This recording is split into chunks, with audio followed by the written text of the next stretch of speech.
Misy autorisation mividy volamena manolotra anao ny logité. Du bonjour, je suis Tika Tiaby, manolotra anao ny logité.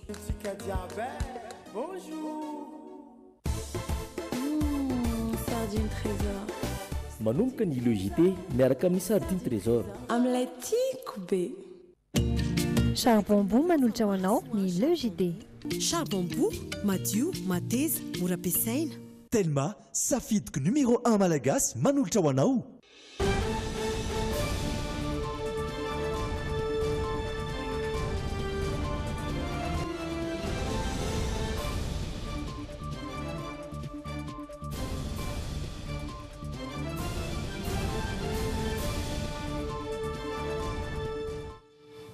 dia mbola fahaly miarabantsika tompoko lasy tompoko vavy tonga soa amin'ny fotoanany logité indray miarabanao Sonia. Miarabany andro lalaina tolorana ny araby ihany koa isika tsirairay avy any tokantrano any ary manasa antsika mpanajana ihany koa anaraka ny fampahalalam-baovao hatramin'ny farany. Ireto avy ary ny lohatenim-baovaontsika ho any androany. Fiara iray no nirehatra io atoandro teo anoloan'ny tonelina Amboda tsy fantatra mazava ny antony nampirehitra ilay fiara hatramin'izao. Namoaka fanambarana mahakasika ny fiainam-pirenena ara-politika sy ara-sosialy ary ara-toekarena ny teo anivo ny FFKM.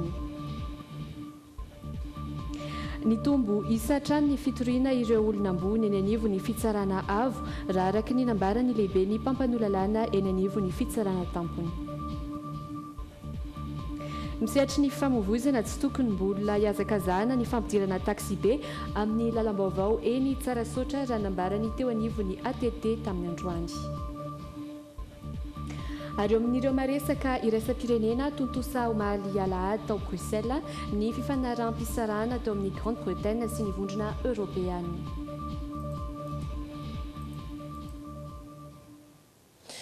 Tsy ampianareo hely izay fa hijery ireo andiam-baovao anaty alahionina izay ahitana trangam-piarahamonina fiainam-pirenena sy maro samihafa.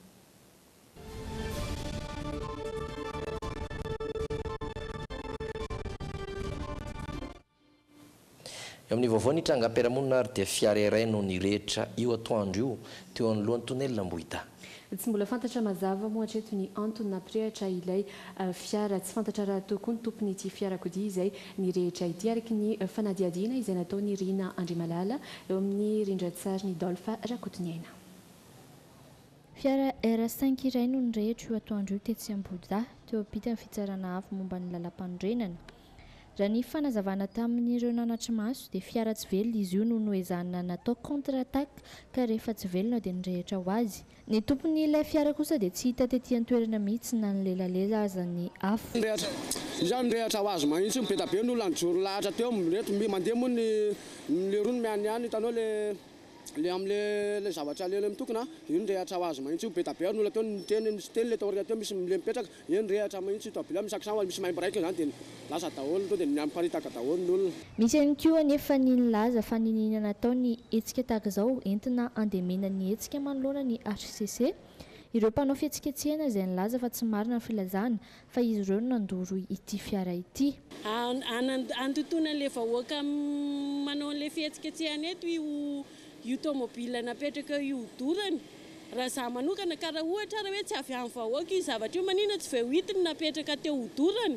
Namaly ihany koa ny mpitarika ny hetsika fa misy olona ny karamaina vola entina hisoparana azy ireo ka mitaky ny mpitandro ny filaminana anao ny asany ara-dalàna izy ireo. Malahelo nefa zahay androandro nahita ny fihetsika misy andian'olona karamain'olona nandeha nandoro fiara anapotehana handotoana ny tolona izay ao anatin'ny fitiavan-tanindrazana tanteraka zay tarihina ireto.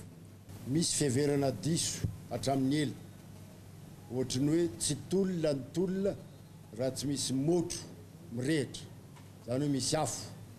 Ohatrany hoe tsy tolona ny tolona raha tsy misy aina afoy. Ohatrany hoe tsy tolona ny tolona raha tsy misy zavatra simba. Zahay dia mihevitra fa efa be loatra ny zavatra potika eto amin'ny firenena no reo fioaram-pefy ary tsy zany fomba fitolomana zany mihitsy no voiziny ireo olom-pirenena tsotra rehetra na dia eo aza ny filazan'ny HCC sy ny mpitandron'ny filaminana fa tsy azo anaovana hetsika intsony eny akaikin'ity lapam-panjakana ity dia nilaza ho tsy hampiato izany ireto tompon'andraikitra ireto raha tsy voavaly ny fangatahan'izy ireo dia ny fanafoana ny fividiana filoham-pirenena fihodinana voalohany. Ny fiainam-pirenena natanteraka komity fohy be faraka amby 7 tany Tsiromandidy ny herinandro lasa teo ny FFKM.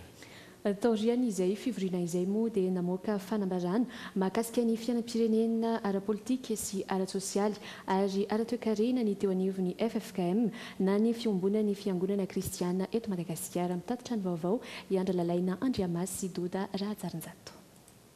Nanao antso sy nanentana fitsarana vombalam-panorenana mba hamoaka ny voka-pifidianana marina ny FFKM na fiombonany fiangonana kristiana eto Madagasikara.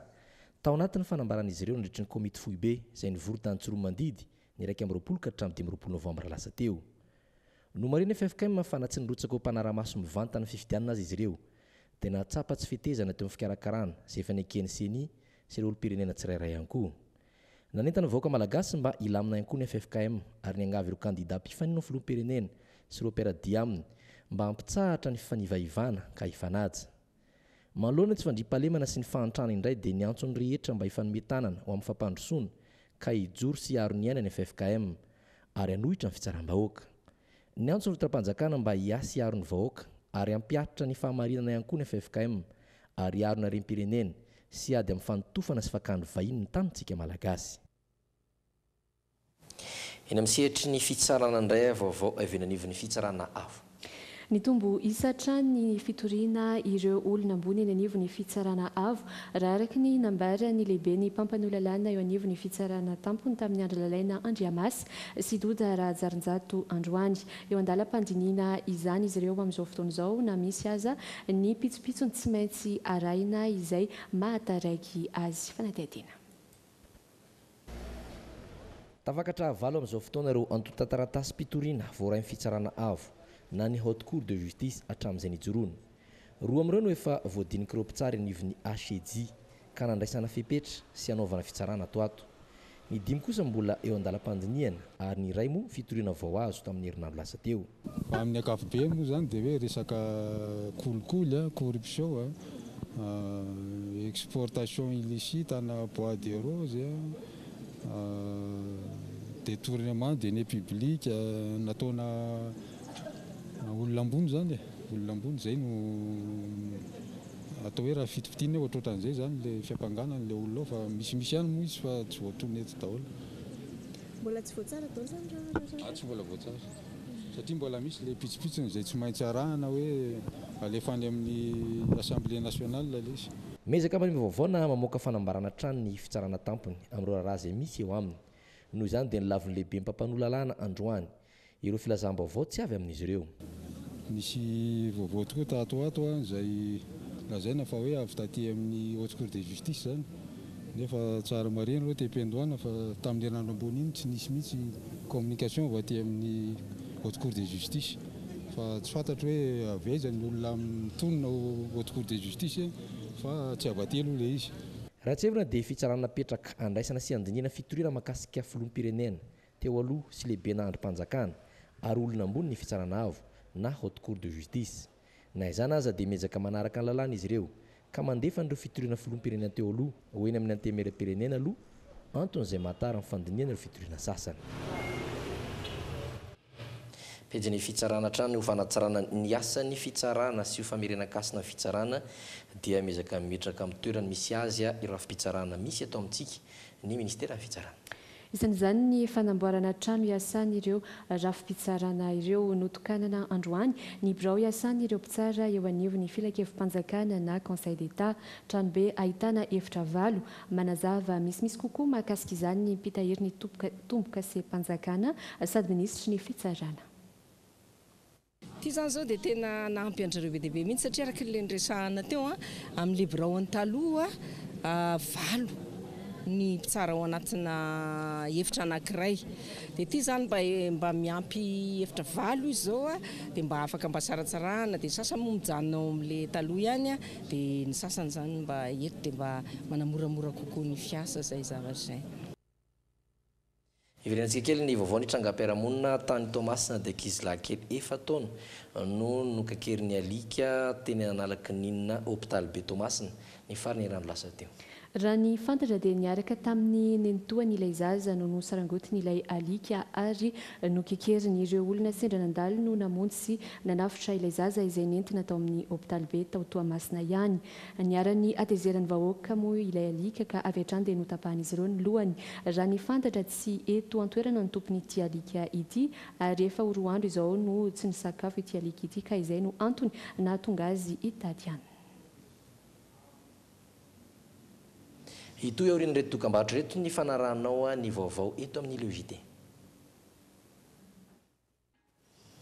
Taverina somatsara eto amin'ny lojité indray ianao melonizika ny vaovao dia vaovao mahafinaritra voaray fo izao fantatra izao fa votsitra io takariva io iarmanika misy ilay karana teratany indianina tompony sy mpandraraha amin'ny setry ny fitaterana ivony orinasa transfit any Tomasina nisy nakankery ny tao anatin'ny 5 andro izy no lasan'ireo mpakankeriny ary dia efa taverina somatsara any amin'ny fianakaviany hatramin'izao mbola isa fanampim-baovao mahakasika izay ho amin'ny rahampitso feo misehatry ny fitaterana ihany tsy mbola tokony hazakazahana ny fampidirana taxi be amin'ny lalam-baovao eny tsara sotra hoy ny anivony antokondraram-panjakana misehatra amin'ny fitaterana.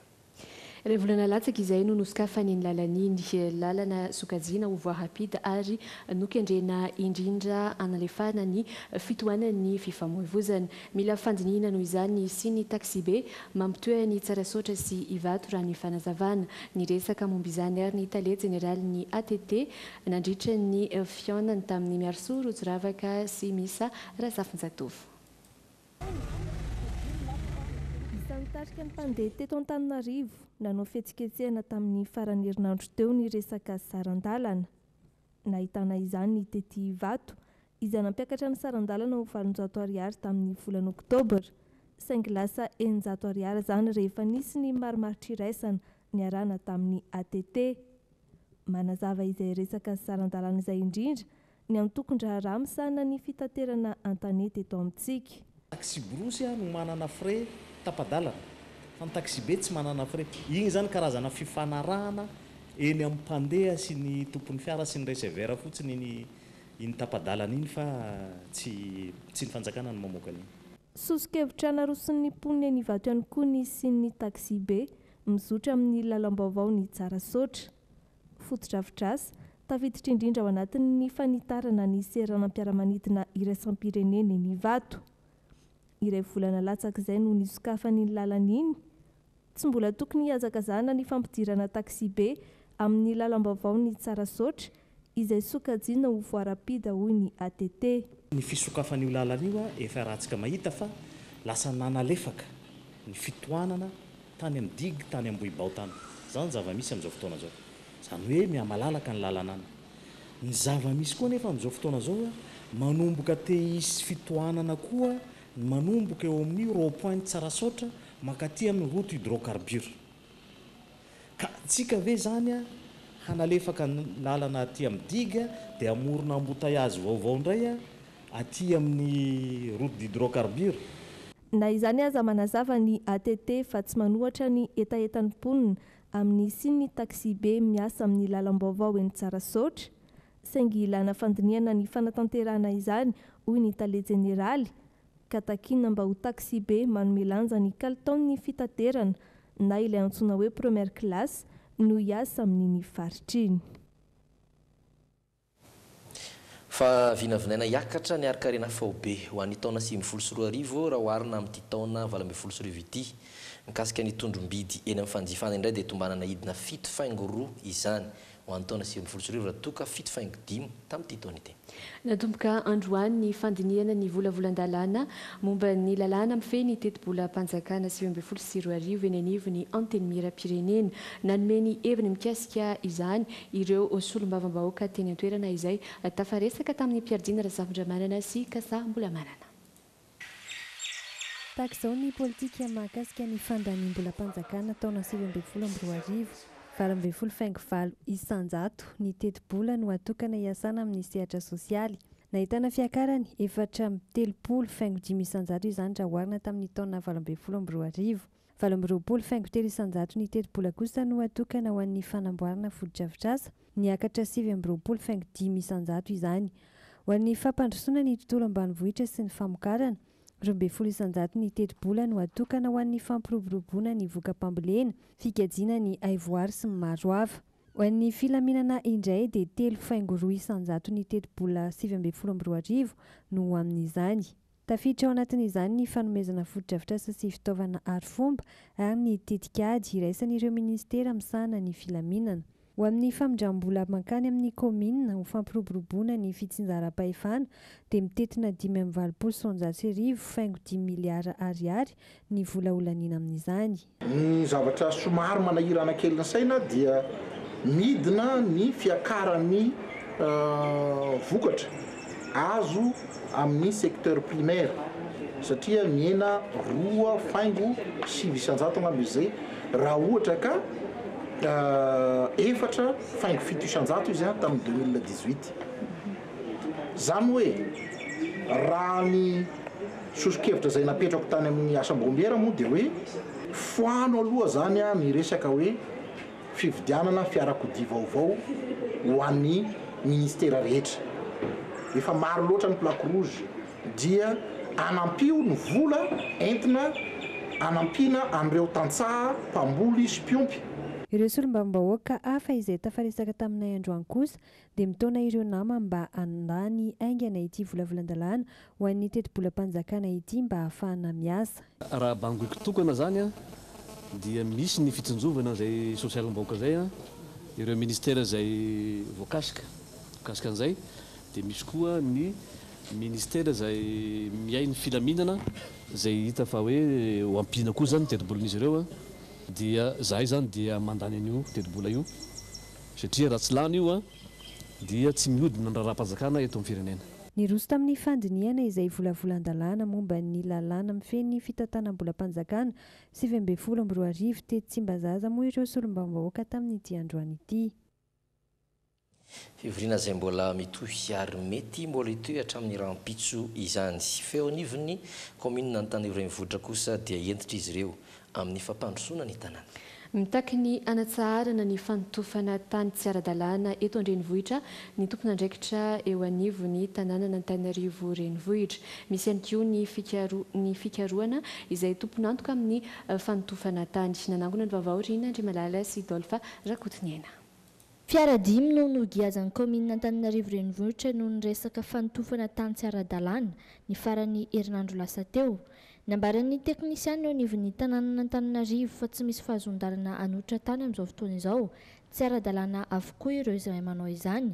Amin'ny volana aprily vao misy ny fahazon-dalana ivoaka. Io zany raha ny tena marina misy autorisation avy aty izay vao mahazo manototra. Fa raha tsy manao autorisation izy tsy mahazo manao an'izany. Ary zao zany fotoana fahavaratra dia tsy misy fanatotora tsisy fahazahoan-dalana mihitsy fanatotorana tany aloha hatramin'ny volana avrily. Misy ny fepetra efa napetraka isorohana izany ary mbola karohina ireo olona tompon'antoka tamin'izany.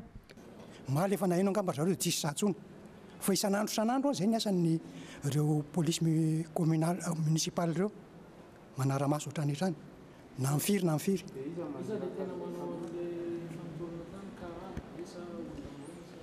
Camion aloha zao mifantatra aloha ny tratra fa ny manototra azy le tany inge fantatra hoe tany izy manao eto amin'ity tany ity. Marina fa mitohatra ny fijeriana ireo fiarabe mbola miny manototra tany eto an-drenivohitra. Ankoatra izay dia mitaky ny fandraisana andraikitry ny samyva amin'ny fandraofana fako ny komina mba hamerenana ny asan'ny tanàna. Pejy ny fampianarana kosa dia 9 isanjato no mpianatra miditra amin'ny taona voalohany ihany no tonga hatramin'ny kilasy famarana. Isan'ny mahatonga ny ankizy voatery miato amin'ny fianarana ny loza voajanahary. Maro amin'ireo sekoly no hiara-pasimbana rehefa misy rivo-doza antony mahatapaka ny fampianarana ihany koa ny fanaovana ny sekoly ho toerana vonjy-maika ho an'ireo traboina. Na izany aza miezaka misoroka izany ny fanjakana amin'ny alalan'ny PSE na ny tetim-pivoarana ho an'ny fanabeazana. Nanangona ny vaovao miaro Sorotry Ravaka sy Misa Razafinjatov. Mahatratra 9 sy 2 tapitrisa ny ankizy eo anelanelany 4 hatramin'ny 14 taona tokony hianatra nefa tsy any an-tsekoly. Isan'ny anton'izany ny loza voajarahary izay manimba fotodrafitrasa. Anarivo ny ankizy tsy afaka manohy fianarana vokatry ny fahasimbany toeram-pianarana. Mangony fotsiny ny fampiasana ny sekoly ho lasa toerana vonjomaika andraisana izay trabony rehefa amin'ny fotoanan'ny rivotoza. Fa raha ohatra ka ny sekoly no ny trano sekoly no tsy rava dia amin'ny fomba hoana moa nilazany amin'olo zay tsy afaka andrainareo mihitsy ninona manjoanareo. Isoroana ny fiantraikan'ny loza voajanahary amin'ny sehatry ny fampianarana. Fepetra raisin'ny fanjakana malagasy ny fanovana ny tety androm-pampianarana tsy fanandrify amin'ny vanim-potoanan'ny rivotoza. Eo ihany koa ny fametrahana fotodrafitrasa mafiorina. Ohatra zao amin'ny faritra Tsinanana reny zao niezaka mihitsy ny ministère miaraka amin'ireo mpiara-manombonantoka anorina bâtiment anticyclone. Tanjona ny tsisian'ny fahatapahan'ny taom-pianarana lava loatra ka antom-pisian'ny atrikasa anamafisana ny fahaiza-manao ny taleparitry ny fanabeazam-pirenena vokatry ny fiara-miasa amin'ny UNESCO.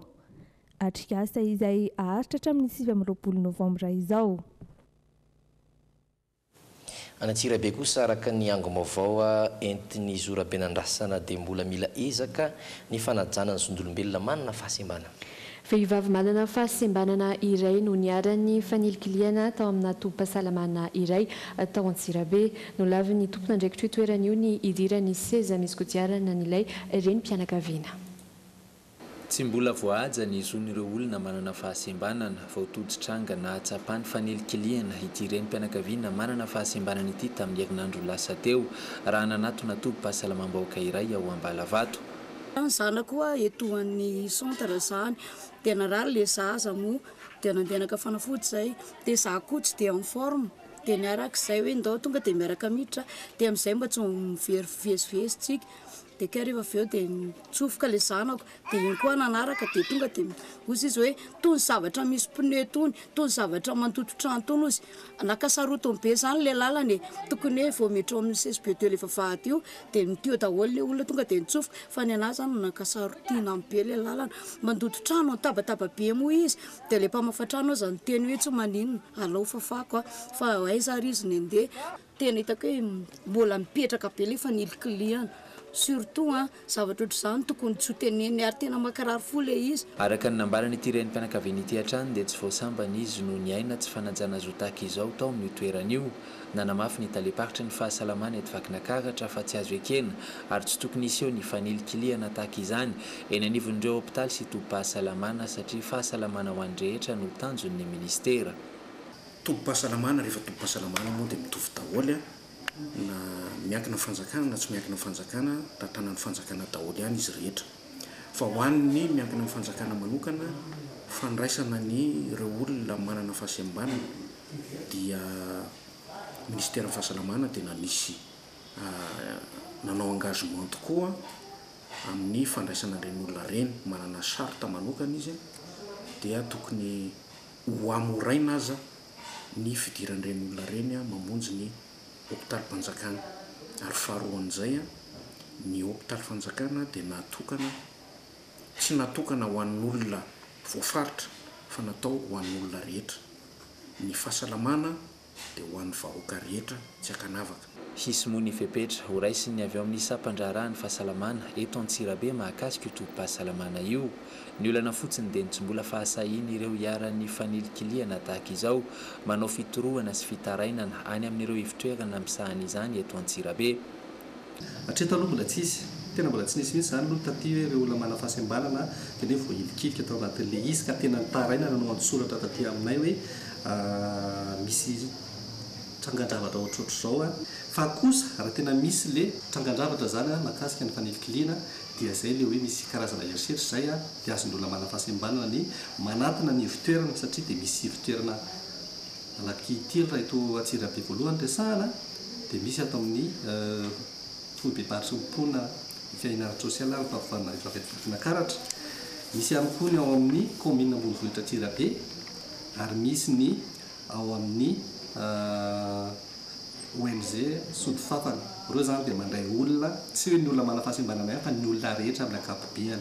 mariana fa isan'ireo tanàna efa nanasony ny sata iraisam-pirenena momba ny zon'ireo olona manana fahasembanana ny tanàna nantsirabe tamin'ny 20 desambra 2024 efa maro ny atrikasa sy ny fanentanana mahakasika izany sata izany tsikarotra ny fiovana na eo amin'ny fotodrafitrasa izany na eo amin'ny fomba fisainana saingy mbola misy ny ezaka tokony amafisina satria ny omby indray mandry tsy indray mifo. Iveryneto Antananarivotsika ny latro voalohany ireo mpifaninana ao anatin'ilay fananakarakarain'ny Charmel Baudet.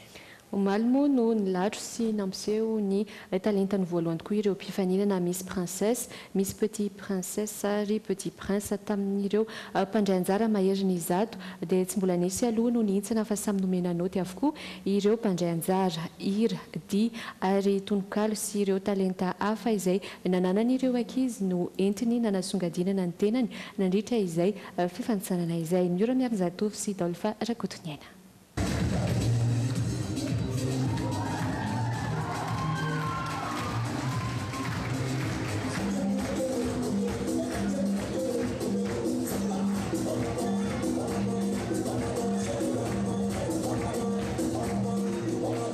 Voalohany isehoany ireto mpifaninana ireto antsehatra ny alahady teo teto amin'ny espace Miran Ambatomaro. Maheriny izato ireo nisoratra anarana tamin'ny Miss Princesse, Miss Petite Princesse ary ny Petit Prince nokarakarain'ny Charmel Baudet. Teto dia ny akanjo fetina mivoaka ny trano na tenue de ville hoy isika amin'ny teny vahiny no nentina ny tsarana ireto mpifaninana tsirairay ireto. Tonga daholo ny ankabeazan'ireo mpifaninana tenue de ville nanaovan'izy ireo androany dia nampiseho ny talenta mampiavaka azy izy dia nanao présentation an-tenany ihany koa. Ankoatra ireo dia nentina ny tsarana ny mpifaninana tsirairay ihany koa ny talenta ananany sy ny fandehany an-tsehatra. Teto dia tsy ny vehivavy ihany no jejojejo fa dia ny lehilahy ihany koa dia nampiseho ny maha-izy azy.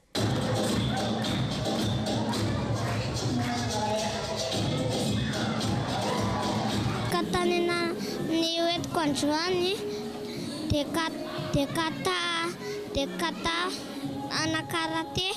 Talezako dia nanao kung fu mahafinaritra dia izay no tonga nadesidy tamin'ny mamako hoe ndao hanao an'ity concours ity. Noentiko amin'ity fifanana ity dia mba hanasany ankizy participer dia mba hifaly. Mampiavaka anahy dia hanao danse satria mijery dessin animé Disney dia tia conte de fée ihany koa. Ireo fianakaviana sy ireo ray aman-dreny izay tonga marina no anaity dingana voalohany ity. Na tonga anay andray anjaka efa passion any sainty mihitsy ilay izy dia maniry izy mba andray anjaka dia miposenay famille. Non, tena sitrapony tena enviany efa tsy haiko hoe ao anatiny angambany le hoe tia concours tia zavatra ohatr'izany fa izy mihitsy ny tianao an'ilay zavatra. Tena sitrapony tena hoe plaisir ny tena mpanaoviko izy. Ray aman-dreny zany mampirisika andray aman-dreny hoe mpanao ny zanany fifananana ohatran'ny tony satria amiko ilay zany mampivoatra ny ankizy, amiko hoe mahatonga ny ankizy manana fahatokisan-tenany. Amiko manokana zao ny zanako tsy napoiziko mihitsy ny zavatra napotrany teo androany. Tsy mbola nisy nihintsana aloha tamin'ity fa nomeny ireto mpitsara ireto noty fotsiny ireto mpifaninana ireto. Androany zareo dia tsy mbola misy mihitsana fa kosa efa mahazo noty amin'ny jury izany hoe ny tenue izay nanaovany ny atsaratarehan'izy ireo ny fitehaky ny be sy ny maro ny orakoraky ny public dia ny fomba fandehany ireo rehetra ireo no nanomezany jury noty azy. Ny alahady ho avy izao indray ny tsingana manaraka ary amin'io dia efa hanao ny akanjo princesse sy prince avokoa ireto mpifaninana rehetra ireto.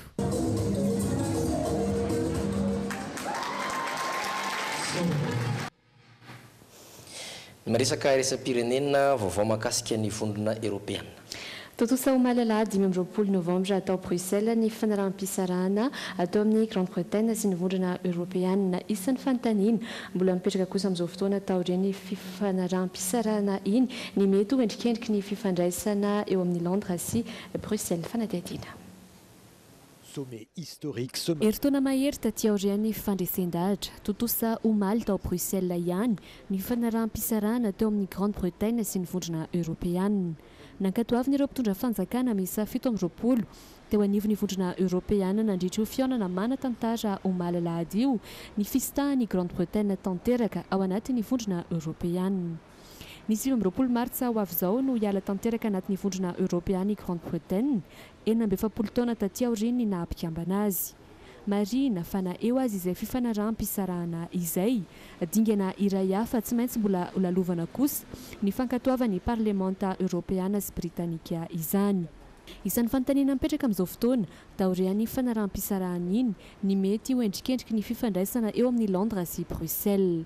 Tsara ny manamarika fa isy ny fifanarahana vaovao iarahan'ny Grande-Bretagne sy ireo mpitondra misa 17 eo anivon'ny vondrona Europeana manapaka ao anatin'ny 2 taona. Fa mitoetra ny kosa ny fihetsiketsehana ataon'ny Gilets jaunes ao Paris amin'izao fotoana izao omaly dia ny faratra amin'ny fifandonana tamin'ireo mpitandro filaminana mihitsy izany. Ny fiakarany vidy solika sy ny fidangany vidy mpiainana amin'ny akabeny moa no mahatonga izany fihetsiketsehana izany raha tsy ahivina androany dia namoaka fanambarana tao amin'ny page Twitterany ny filoha frantsay Emmanuel Macron ary manameloka ny fihetsiketsehana ataon'ireo mpanao fihetsiketsehana ny kasitanana mpitandro filaminana sy olon-tsotra. Ny revidrevitra ny bomba mandatsa-dranomaso teto Paris omaly vokatry ny fihetsiketsehana nataon'ny Gilets jaunes. Voatery niditra an-tsehatra nanakan'ireo mpanao fihetsiketsehana ny mpitandro filaminana rehefa nisisika niditra an-keriny teo amin'ny faritra voatokana sy ny lapan'ny Élysée ireto farany. Raikitra noho izany ny fifandonana. Des affrontements ont commencé quand les manifestants ont tenté de forcer le périmètre. Apollo taona naratra ary maro tamin'ireo mpanao fihetsiketsehana no voasambotra noho izay fioaram-pefy izay. Tsy ahivina fa antony izao fihetsiketsehana izao ny fiakarany vidy solika sy ny fidangany vidy mpianana amin'ny akapeny. Raha nambarany ministra ny atany frantsay Christophe Castaner dia niena ny isan'ireo mpanao fihetsiketsehana. Raha natratra iray atsy mahery izy ireo ny herinandro lasa teo dia efa manodidina ny 3 sy 4 alina 6. Nateo aza nefa izany dia azo sapahitanana ihany ny vokatry ny fihetsiketsehana omaly iny. Rava ary simba tanteraka ny akanton'ny renivohitry la France. Vitrine des magasins détériorés et mobilier urbain calciné, celle qui se veut la plus belle avenue du monde présente un bien triste spectacle. Androany dia namoaka fanambarana tao amin'ny page Twitterany. Manameloka ireo mpanao fihetsiketsehana izay nikastanana mpitandro filaminana sy olon-tsotra ny filoha frantsay Emmanuel Macron. Ankilany kosa efa nilaza ny anoy ary hiditra amin'ny andro fahatelo ny fihetsiketsehana ny avy amin'ny Gilets jaunes ary anakan-dalana ihany koa manomboka ny 2 Desambra ho avy izao. Iny koa mampitatsika amin'ny tapany faharoa ireto avy no manana eo anareo. Tahaka ny mahazatra rehefa latsinainy toy izao dia niakon'ireo lalao ara-panatanjahantena nisongadina nandritra ny farany herinandro iny no entina amintsika ato anatin'ny ID Sport. Inona no fahafantaranao ny point vital izay no fanontaniana napetraka tato anatin'ny Oyanao. Ary ao anatin'ny hafakely kosa ny fihetsika nataony ity ministra Britanika ity no hoentina amintsika ao anatin' izay vaovao hafakely izay. Ireny rehetra ireny no anasananao ao anatin'ny tapany faharoa ny tena kosa dia mametraka ny veloma ho amin'ny manaraka indray.